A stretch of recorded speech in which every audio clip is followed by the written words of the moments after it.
नमस्कार दोस्तों,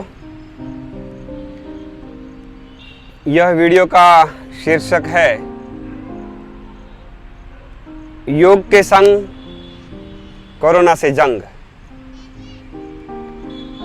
अगर हमारे जीवन को हमने योग में बना लिया तो हम कोरोना से अवश्य जंग जीत सकते हैं।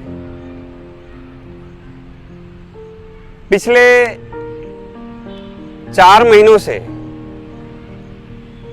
पूरी दुनिया परेशान है यह कोरोना की महामारी से,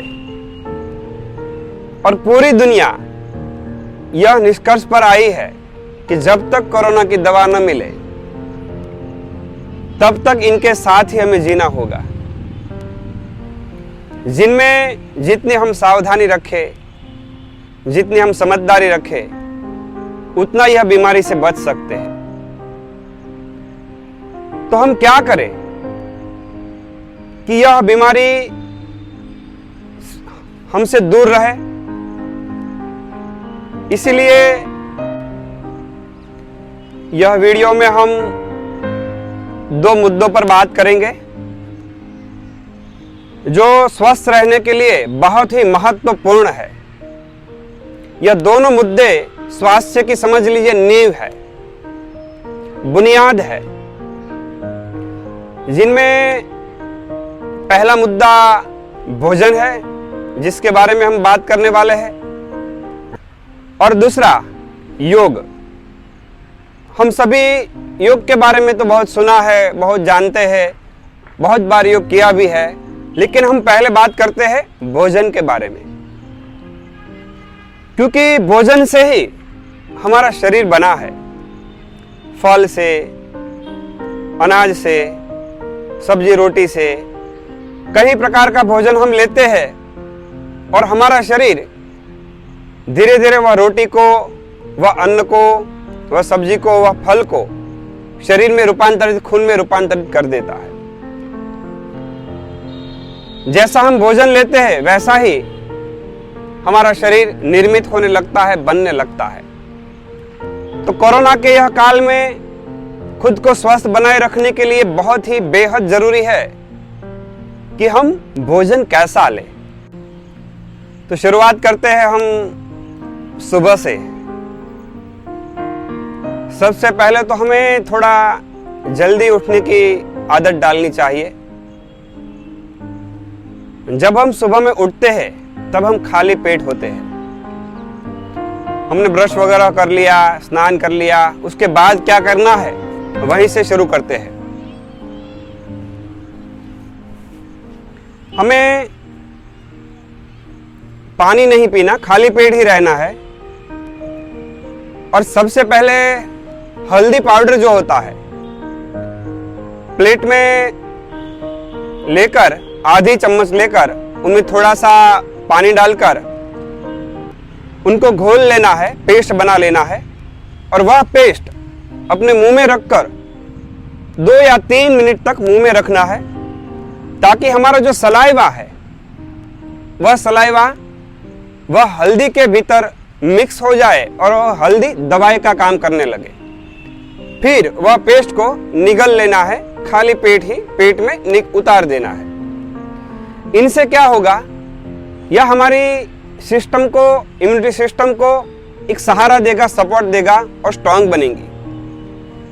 इम्यूनिटी सिस्टम कोई ऐसा तत्व नहीं है कि आज आपने कोई दवाई ली और आज ही आज आपका इम्यूनिटी सिस्टम मजबूत बन गया।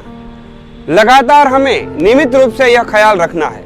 यह पहली बात हुई हमारी इम्यूनिटी सिस्टम को मजबूत बनाने के लिए।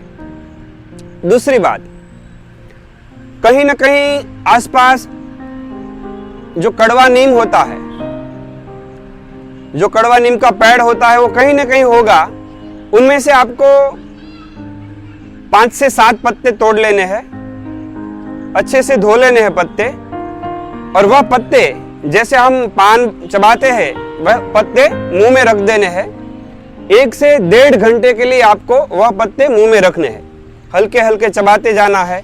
जब वह कड़वे रस के साथ आपका सलाइवा, आपका सलाइवा एक होने लगे तब धीरे धीरे वह सलाइवा नीचे उतारना है।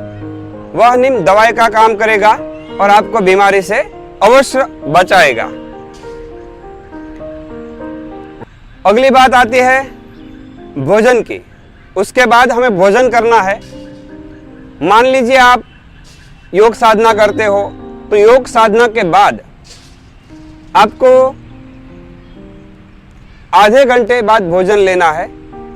20 मिनट से आधे घंटे बाद आप भोजन सुबह का नाश्ता ले सकते हैं। तो नाश्ते में क्या लेना चाहिए, भोजन हमारा कैसा होना चाहिए ताकि हमारी रोग प्रतिकारक शक्ति जो है वह अधिक मजबूत बन सके और सरलता से हमारे शरीर को ठीक कर सके।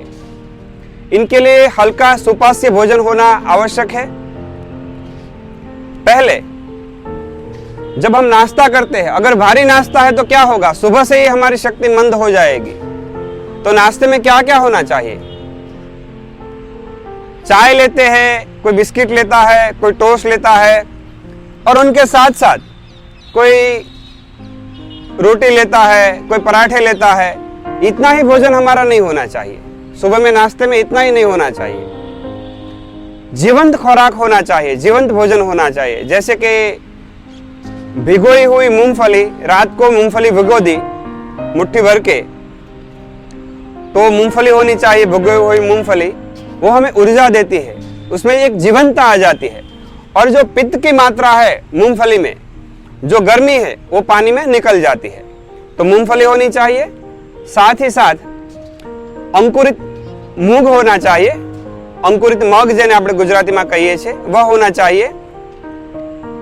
यह दौरान, यह समय कच्चे सब्जी हमें नहीं खाने चाहिए, क्योंकि अभी जो बीमारी का, महामारी का काल चल रहा है, तो घर पे ही भिगोए हुए अंकुरित मूंग बेहतर रहते हैं। उसके साथ साथ कोई फ्रूट होना चाहिए, फिर उपमा होना चाहिए, उत्तपम होना चाहिए, ऐसी कोई भी एक चीज होनी चाहिए। और साथ साथ खजूर है, कोई फल है, एक आध फल बनाना है, ऐसे कोई भी फल लेना चाहिए। सुबह का नाश्ता ऐसा होना चाहिए। वह नाश्ता हल्का है, 2 घंटे में पाचन भी सही ढंग से हो जाएगा। जब हम भारी से भारी भोजन लेते हैं तब हमारे बॉडी की जो सिस्टम है वह भोजन को पचाने में लग जाती है, और शरीर में जो बीमारी आती है तो शरीर के बीमारी के सामने लड़ नहीं पाती। इसीलिए आपने कभी ख्याल किया होगा, जब हमें बुखार आता है, जुकाम आता है, तब हमारी भूख कम हो जाती है। उसका यही कारण है कि जो हमारी सिस्टम है वो भोजन से हटकर, पाचन से हटकर पूरी तरह से वह बीमारी को दूर करने में लग जाती है। तो मेरे कहने का अर्थ यही है कि भोजन हल्का सुपाच्य होना चाहिए ताकि हमारी ऊर्जा बैलेंस, संतुलित हो सके, भोजन आसानी से पच जाए और साथ ही साथ वह ऊर्जा बीमारी के सामने लड़ सके। उसके बाद आप दोपहर का भोजन समझ लीजिए, सब्जी है 2 प्रकार के, जैसे हम पत्ते वाली भाजी कहते हैं वह भी है साथ में, और दाल है और राइस है, उसके साथ साथ दही है, छाछ है, फिर भिगोई हुई सींग है तो वह भी साथ में ले सकते हैं, अंकुरित मग है तो वो भी साथ में ले सकते हैं। वैसा भोजन दोपहर का भोजन होना चाहिए। फिर 5 बजे के आसपास, 5 बजे के आसपास हमें कोई भी एक फल लेना है। जैसे खट्टा फल है, मौसम्बी है, संतरा है, वैसे भी कोई भी किसी भी प्रकार का, अभी सीजन है तो आलू है और आम है, ऐसे किसी भी प्रकार का एक फल अवश्य हमें लेना है। और साथ ही साथ पूरे दिन थोड़ा थोड़ा पानी पीते रहना है, वार्म वाटर जिसे कहते हैं, गर्म पानी, हल्का सा गर्म पानी, ताकि पानी भी यह ऋतु में आसानी से पच सके। उसके बाद शाम को हमें बिल्कुल ही हल्का भोजन लेना है, सोने से 3 घंटे पहले। कम से कम मानिए कि आप 10 बजे सोने वाले हैं तो आपको 6 बजे और 6:30 7 बजे आपको भोजन ले लेना है। और भोजन में जैसे खिचड़ी है, कढ़ी है, इसके साथ दलिया है, थूली है, ऐसे किसी भी प्रकार का भोजन, हल्का भोजन लेना है ताकि हमारे सिस्टम बेहतर ढंग से भीतर से मजबूत बन सके। दूसरी बात मैं आपको यह कहना चाहूँगा कि यह ऋतु में कई बार गला खराब होने लगता है, गले में खराश हो, गला भारी होने लगता है, सर्दी जुकाम जैसा होने लगता है, तो मैं आपके साथ एक काढ़ा यानी कि गुजराती में उकाड़ो कहिए छे, मैं आपके साथ यह रेसिपी शेयर करूंगा।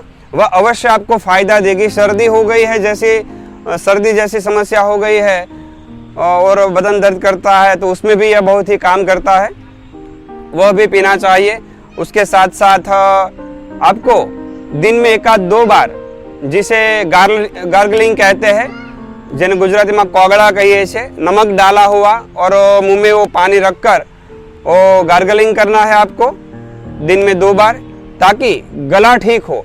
अगर कोई भी इन्फेक्शन हमें लगता है जैसे सर्दी जुकाम का, तो शुरुआत नाक से लेकर गले में सबसे पहले वायरस पहुंचता है, तो नियमित रूप से हम 2 बार यह करेंगे तो वह भी गला भी हमारा साफ रहेगा, ठीक रहेगा। नमक डाल के वह करना है हमें। अब हम काढ़े के बारे में बात करते हैं। आपको 5 लविंग लेने हैं, 5 लौंग जिसे कहते हैं। उसके बाद उसमें दालचीनी का 1 टुकड़ा डालना है। उसके बाद उसमें अदरक, छिना हुआ अदरक डालना है। और तुलसी पत्ता, जो तुलसी पत्ता होता है, वो तुलसी पत्ता तोड़ा हुआ 10 से 15 पत्ते डालने हैं। और पानी को पूरी तरह से, जैसे हम चाय उबालते हैं वैसे उबालना है। 2 कप में से जब आधा कप, 2 कप में से जब 1 कप हो जाए तब उसको छान कर पी लेना है। अगर आप दिन में 2 बार यह पियोगे तो आपको जो सर्दी जुकाम की समस्या है वह दूर हो जाएगी। तो आप यह सेवन अवश्य करें। और इसके साथ साथ दिन में आंवले का सेवन भी करें। जब भी आपको समय मिले, फुर्सत मिले, तब आंवले का, जो अभी आंवले का सीजन नहीं है, शायद नहीं मिलता होगा मार्केट में, लेकिन आयुर्वेदिक स्टोर पर उनके छोटे छोटे टुकड़े अवश्य मिलते हैं, जिसमें नमक भी नहीं होता है और जिसमें शुगर भी नहीं होता। नमक वाला और शुगर वाला जो चॉकलेट कैंडी आती है आंवले की, वह नहीं लेनी है। वो ऐसे टुकड़े लेना है। वो 4 से 5 टुकड़े मुंह में डाल के वो हमें अवश्य आधे घंटे के लिए मुंह में रखने चाहिए, ताकि विटामिन सी ज़्यादा से ज़्यादा हमारी बॉडी में जाए और हमारी इम्यूनिटी सिस्टम मजबूत बन सके। यही भोजन बच्चों को भी करवा सकते हैं। यही समस्या जो है, अभी जो बीमारी है, उनके साथ ही कैसे हमारी सिस्टम स्ट्रांग बने, इसी के बारे में हमारा ख्याल होना चाहिए, इसी के बारे में हमें ध्यान रखना चाहिए। हमने जो बात की इस वीडियो में, यह भोजन के बारे में बात की है। अगले वीडियो में हम बात करेंगे योग के बारे में। भोजन कैसा होना चाहिए, किस प्रकार होना चाहिए, वह हमने बताया। और कौन सी छोटी छोटी विधियों का हम ध्यान रखें, ताकि हमारा शरीर स्वस्थ रह सके, हमारा मन स्वस्थ रह सके। नमस्कार।